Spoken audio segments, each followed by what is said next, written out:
What's up, guys? Welcome to Aledius Sports Talk, and today we are going to go through my SummerSlam predictions. I'm going to be at the event, so it's going to be pretty sweet. I'm excited to head to it and watch it. Hopefully, I will be seeing the return of a certain tribal chief there. But no, I'm really pumped up to watch it. Gonna head down to Cleveland, and yeah, should be fun to watch it. So I'm just going to kind of run through my predictions for the event. Nothing crazy. I don't really have anything too crazy or groundbreaking when it comes to type of predictions here, but I just want to kind of run through it and have some fun with this. All right, so let's get to it. So first off, the first match I'm going to go through. I think we'll start off with the Sami Zayn match against Bron Breakker.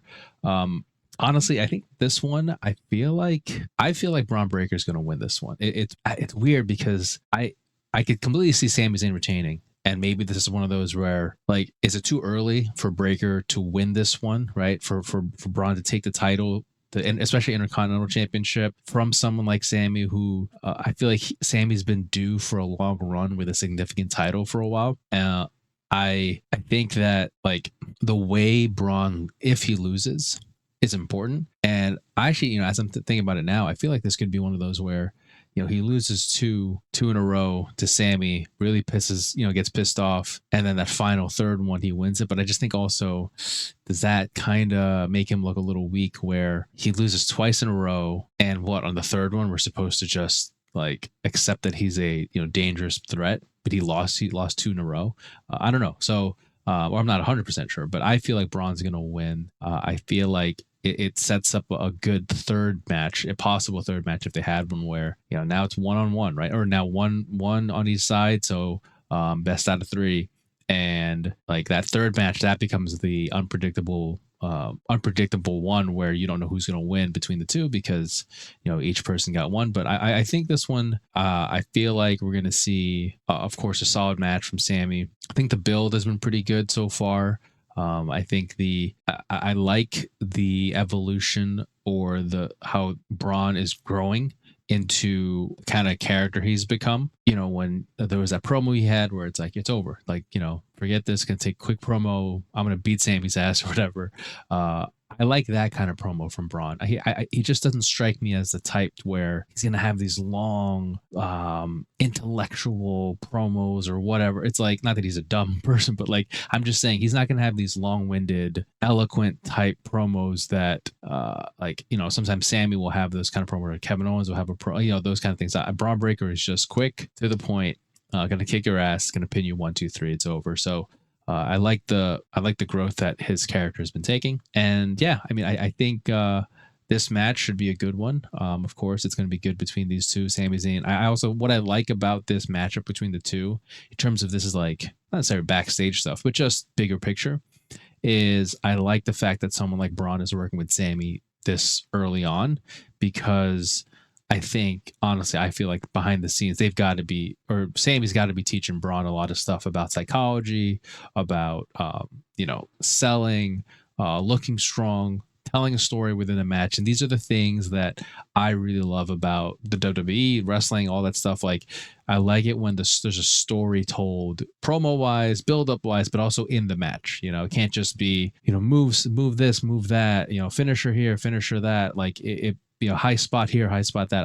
I like the storytelling within the match, selling an injury, and that injury carries over from the beginning of the match, and it has something to do with the finisher and stuff like that. So that's I think Sami is a really good, I guess, mentor for Braun to learn from, especially in one of his big first like title chases and things like that. So I think it'll be a good one, but I do think Braun's going to win. That is my prediction there. I think Braun's going to win this one. Moving on to the next one, Logan Paul against LA Knight.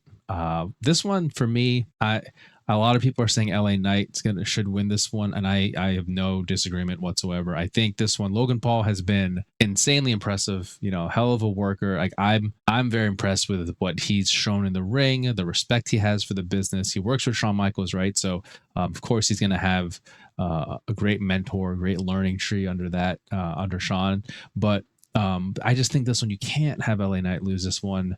I feel like LA Knight has I'm not going to say slowed momentum from Mania or whatever, but I think that build up to Mania where you had The Rock, Roman, Cody, Seth, like all that stuff. Punk coming back.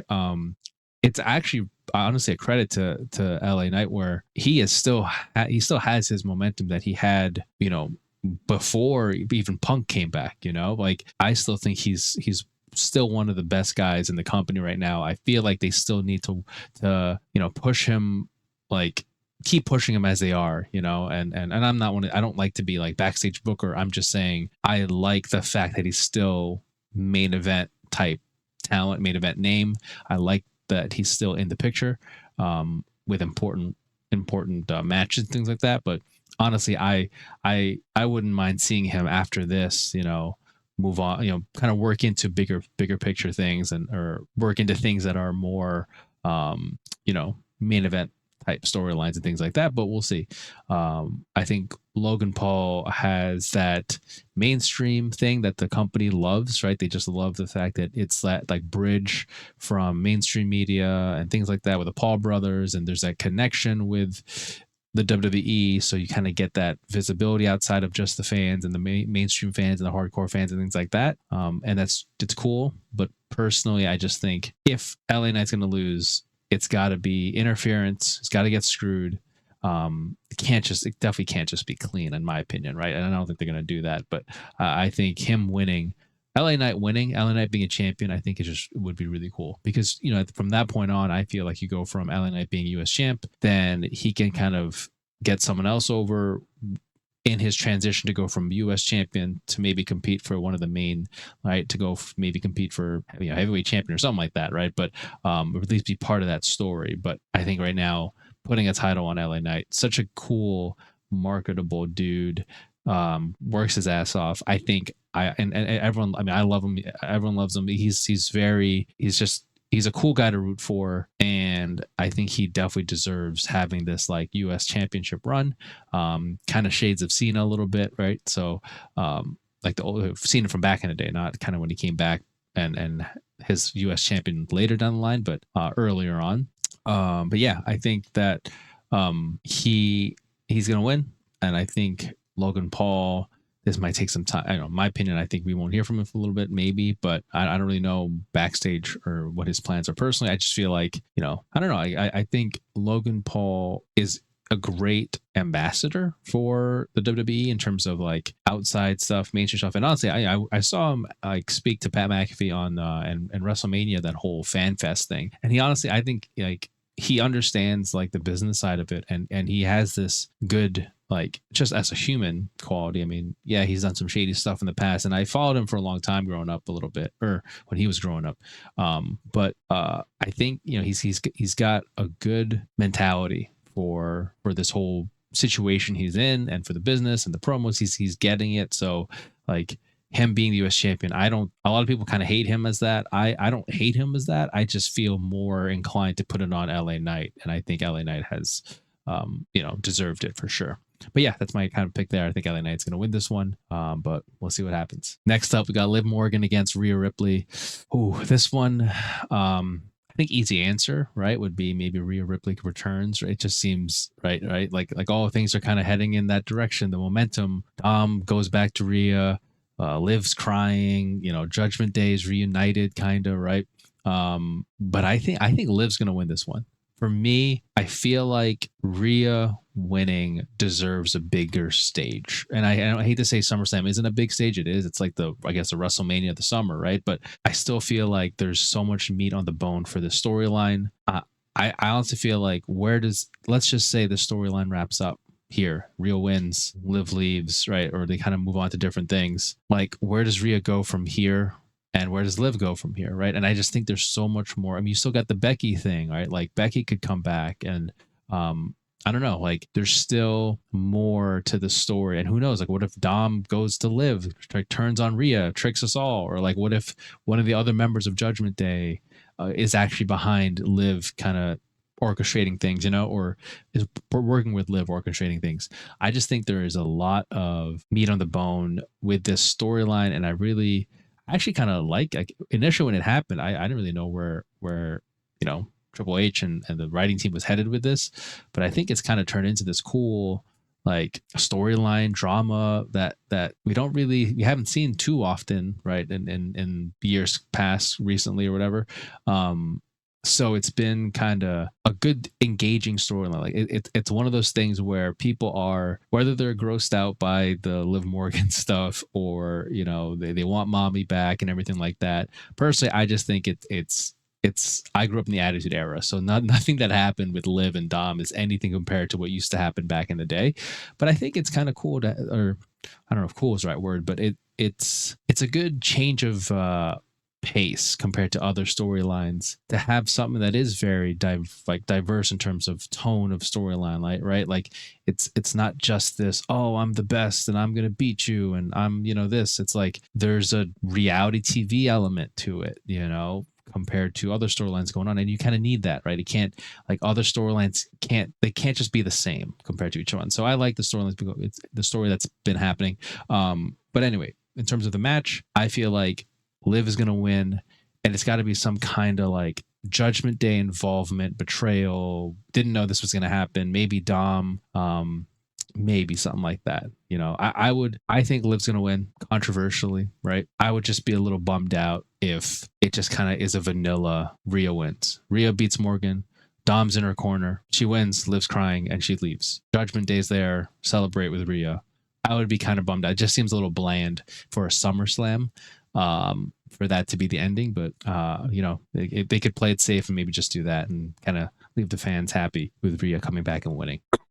Next match we got Bayley against Nia Jax. This one, I think Bayley's going to retain, and I don't know if we might get a Tiffany Stratton cash in. I think it's a little early for a cash in for her in terms of just like, is she really going to win it this early? Bayley just won it at Mania. At least give Bayley more time to hold on to it. I also think Tiffany I think she's very, like, she's picking up a lot of steam. She's hot with the audience. Very much real. Like I'm a fan of hers. I think like what she's done has been great stuff in terms of just connecting with the audience. She's an incredible athlete. She does her flips, moonsault, like just so much talent and skill there. But I do think she has room to just really get better and cleaner in her matches. And I'm not saying it's not clean. I'm just saying get cleaner, right? And get like this, get a flow to her matches where it's like, and it's hard to, you look at someone like Charlotte, you look at someone like Becky, a lot of these, Bayley, right? But like a lot of the veterans in the ring who have a certain like flow to the way they do their matches, man or woman, whatever, but like it's not just about the high spot and the in between the one high spot to another, or a big moment to another big moment in a match. It can't just be fluff. It has to be meaningful things you do in between one big moment to the next. And I think that's where she could really she will get a lot better at, and she already is good now. I'm just saying in terms of like learning with more experience, and instead of putting the belt too early on her and putting that like pressure of like, okay, you're the champion now, and you took it from Bayley or whatever. It just might be, I think, too soon, but maybe they could surprise everyone, and she could probably do a great job as champion too. But I think with this storyline, I do think Bayley against Nia is a really cool matchup. I think Nia has definitely gotten a lot of the people back on her side, or I don't know back, but has gotten her on her side as she's returned. Because I think she's just, she is really wrestling, I think, in a way, and presenting her character in matches in a way that it makes sense. She is a powerhouse. She is not going to like do anything that doesn't fit her character. Her character is, I'm a bulldozer. You're not going to move me. You're not going to shake me. You're not going to get me, rattled or whatever. If you're going to beat her, it's got to be somehow you take her down, and or get multiple people to take her down or whatever. And so that's I think what's gotten her, and her character too, and the way she is, she's been pretty cool and great. Her promos have been better, a lot better than they used to be. It just almost seems like she is really herself now when you see her in the ring and things like that. So good on her, and it's cool to see that come out of her, especially over the past couple of years where she's gotten the reputation for being unsafe and then sloppy in the ring sometimes, but now I think she's turned a corner in that regard. But with Bayley, I I think Bayley's going to win this one. I think it just helps her legacy to be a champ that has had the title for a while instead of just kind of like for a little bit and then loses it. So I think Bayley's going to win, but it's going to be an interesting finish. You know, it could be Tiffany trying to help Nia, but then she ends up screwing Nia, right, and costing her the title. So and then that they could trail off and do something, right? So you know, those are options that could happen, but my bet there is going to be Bayley retaining against Nia Jax. Now we move on to Damian Priest against Gunther. You know, I think I've been really impressed, honestly. Well, Gunther's been incredible, right? But I've been really impressed with Damian. I know he's gotten to some tough spots, right, with his leg almost falling off, basically, and whatever that was that Clash of the Castle or something. But you know, had that dangerous spot happen, and then the whole, of course, the Seth Rollins thing with a missed 3 count. But I honestly feel like he's won people over with his promos, his attitude, his demeanor, right? He's really carrying on this demeanor of being a champ, this demeanor of being a leader of Judgment Day when Rhea was gone. And I just think he's won people over with that. And people now don't really look at those, I guess, so-called botches or whatever and as a knock on him. I think it's become an afterthought, and the fact that he is very likable in a way, right? Because he's that cool demeanor about him. And you know, especially when he gets to show some humor with this whole Rhea and Jay and Dom storyline. I think when that happens, he's been able to again win over the audience with that personality. And I think that's so huge. And anything, kind of going on a tangent here, but like wrestlers who are able to show their personality or show personality in general, whether it's theirs or they make it up somehow, but like personality is so important to being able to connect with the audience and to be able to become someone that's not this cardboard cutout or this boring character there, you know. And I think for a while he didn't really get the opportunity to say much, right? And now that he's champion, he gets to let his personality come out and show, and I think people are gravitating towards, and it's great, you know. So on Damian Priest, right? Like, that's great. Now, with this match, I honestly am split down the middle because I don't know, like, I don't know how Gunther loses, you know? Like, he has built up so much steam, and it's you go from dropping one of the longest or the longest reigning, right, Intercontinental champions, and I just don't see I don't see Triple H and the whole WWE writing team writing him off to lose the longest reigning title for then him to just lose his first attempt into a championship, right? Like, I think there is there's a story there for Damian to get screwed over, or for something controversial to happen at the end, where he loses and then he has to prove himself, you know.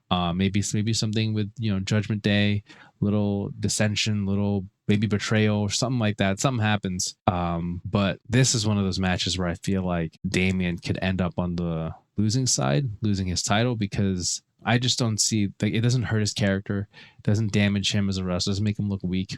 Because Gunther is such a strong character that, like, it almost makes sense that he is you know, gonna beat Damian and be the champion. And I think maybe for me, I could possibly see Gunther winning this, getting into a program with, you know, someone else, and then Damian Priest having a storyline involved with the whole Judgment Day breakup or something, because I think this Rhea Ripley and Liv Morgan storyline is going to bleed into all members of the Judgment Day, and they're going to need everyone from the Judgment Day involved in the storyline. That's my feeling on it. But yeah, I mean, if Damian wins, that's great for him, and I think he'd deserve it. But something in me just doesn't think that I don't think Gunther's placed in this position for him to lose to Damian. You know, if they were going to feed Damian somebody, I don't think it would have been Gunther. I think it would have been somebody else. But yeah, this is when it starts to get exciting, right? You don't really know what direction they could go. But I personally don't think that Damian's going to win this one. I think Gunther's going to take this one. I think we're going to be seeing a new world heavyweight champion, Gunther. But we'll see. We'll see what happens. I'm going to see firsthand what happens. I'm going to be there, so should be fun.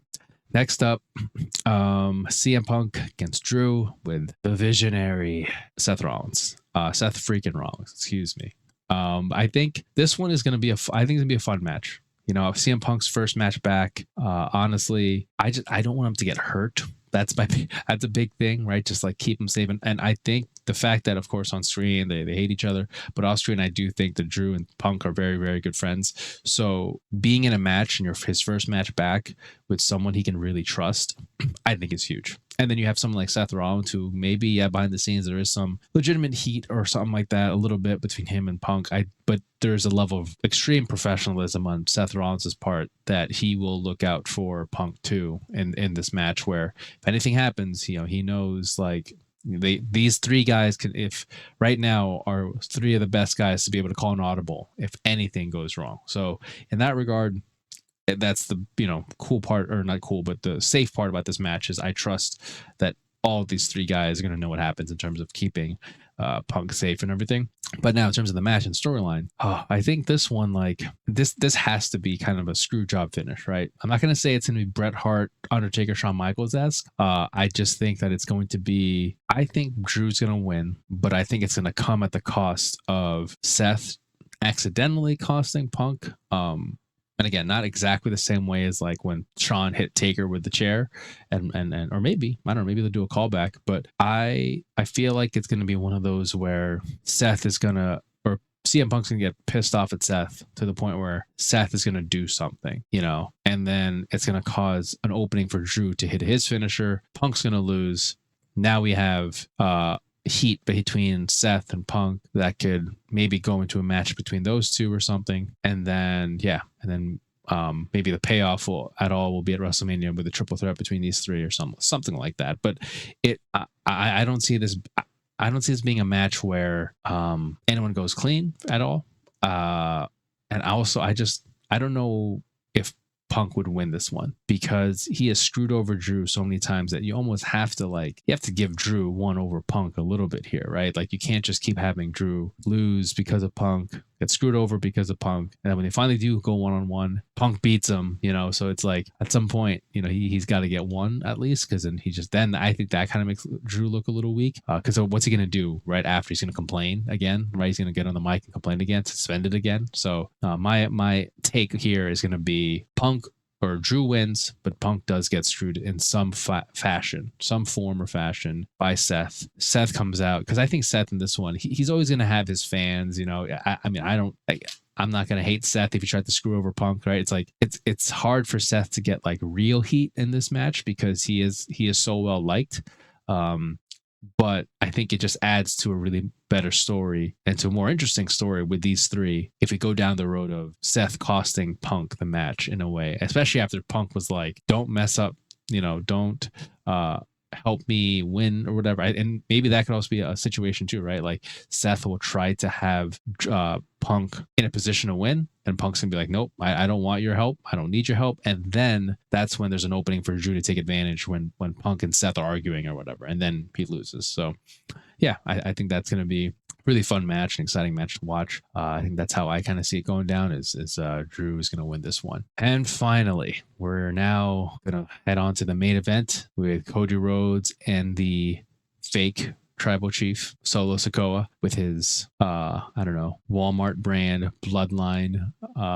Sorry, Walmart. I actually love Walmart. No shade to them, but I'm just excited to hopefully see Roman Reigns come back. I think for this one, I think Cody's going to win. I don't see, there's no way that he's going to lose. I don't at all see him losing. If he loses, that would be a major shocker. And who knows? I feel like this was the old era, where it was in charge, where a certain old person was in charge. They might put that shocker on you. But I think with this one, Triple H, I just think the story here is Roman Reigns come back to face Solo. My opinion. I hope that's the case. If Roman Reigns doesn't come back, that would be a big bummer, because honestly, that he's the guy that I'm looking forward to the most, to seeing him come back. Or imagine if The Rock comes back, that'd be sweet. Or if we get Roman and Jay and Jimmy against this new bloodline, and it plants the seeds for the beginning of a civil war. Personally, I hope they don't. I'm a diehard Rock fan, right? I'm an Attitude Era fan, Rock above almost damn near everyone here. But I hope they don't do too soon this Rock versus Roman, or Rock is the leader of the new bloodline, because I just think The Rock is he's in and out. right? So his movie schedule, whatever, like he's in and out. So I wouldn't want to introduce him too soon. I think having Solo as a tribal chief, trying to be the tribal chief, is a cool thing. It's just funny because like I don't, and I think it's also part of it. It's like it's so hard to see Solo as that person, as like as an intimidating tribal chief. He's not, he is an intimidating guy, but I'm just saying as a tribal chief character, it's almost like, I guess it's on purpose, right? It's like everyone can kind of see through it. Everyone's like, yeah, he's not, he's not the tribal chief. He doesn't even look like he could be. I don't know. There's something about him, how he looks right now. Maybe he needs a new hairstyle, maybe grow out the beard more, or something, maybe, or kind of change up his physique a little bit. But yeah, no, this one, I really want to see a Roman Reigns return. I think this match is, I think that's what everyone's hoping for in this match. Maybe we'll see Randy Orton, we'll see Kevin Owens, we'll see a bunch of, because I don't think those guys are involved in any match yet. They're not involved in anything else there. So like, we might see a brawl between Randy Orton, Kevin Owens, Cody Rhodes, and then the Bloodline will take them out. And then we just hear the music stops, music breaks, and then we hear our real tribal chief come into the picture and descend upon us in Cleveland and, spear the hell out of Solo Sikoa. So that should be something I'm looking forward to, is me hopefully seeing Roman Reigns return, because that's honestly that's my prediction. I don't even care who wins. Like I think Cody is going to win it. I think everyone's on the same page as that, but I think everyone wants to see Roman Reigns return, our real tribal chief, with Paul Heyman coming back, especially with the AE biography special that just recently came out. I mean, they've got to be like, that's got to be on purpose, right? Like they've got to be on purpose where Roman Reigns and Paul Heyman are being featured. So that could be a return for our tribal chief. So we'll see. But yeah, that's my prediction there, is that I think Cody's going to win this one. A lot of interference, a lot of, what do they call it? I forgot what the term is when it just kind of ends in a brawl or whatever. And then I want to see Roman Reigns return for this one, and yeah, maybe we end it with a stare down between Cody and Roman, maybe something like that. That'd be crazy, right? If you see that, but yeah, those are my predictions. I think pretty solid. I think it'll be a solid show. I think it'll be a good show. I'm excited to see how it all pans out there in Cleveland Stadium and the Brown Stadium, and I'm excited to also probably post some videos on the trip that I'll have. And yeah, but any predictions you guys may have, feel free to leave it in the comments. If you like this video, hit the like button, subscribe for more sports talk of this channel. I like to talk about things that I watch, so football, hockey, wrestling, getting into WNBA this year, so definitely a fan of Clayton Clark and the Fever, so maybe some videos on that. But yeah, racing, NASCAR, some F1, basketball here and there. Not the biggest baseball guy, but I try to watch it, and if I like it enough, I can probably make some content on it. But yeah, feel free to leave any comments, predictions, and I'll catch you guys later.